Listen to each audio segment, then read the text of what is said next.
तारी घर मोर सतोरे बहिनिया नजर ना लई है डहिनिया रे। आवा तारी घर मोर सतोरे बहिनिया नजर ना लई है डहिनिया रे।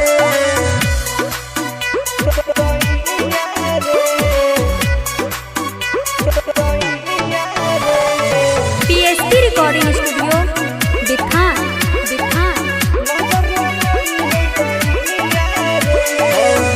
लाल हकी चुनरिया मंगवनी बाजार से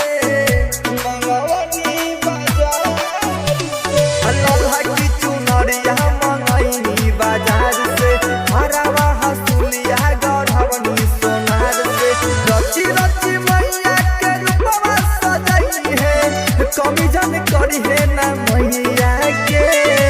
आवा तारी घरे मोर सतोरे बहिनिया नजर ना लई है डहिनिया रे।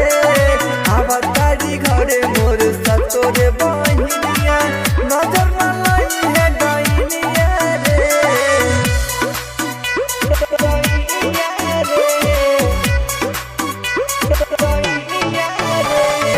पीएसपी रिकॉर्डिंग स्टूडियो बिथा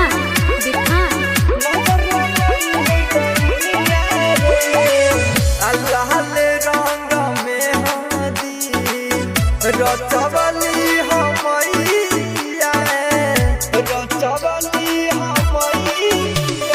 लाल रंग में हदी रचवली हमैया लाल रंग अलतास सोभेला पैया लोह काट खातिर हम तोके बोलैनी अमरी ना कटिहे लौनिया रे।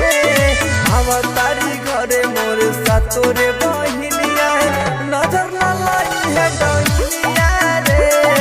आवा तारी घरे मोर सतोरे बहिनिया नजर ना लई है डहिनिया रे। पीएसपी रिकॉर्डिंग स्टूडियो बिथा।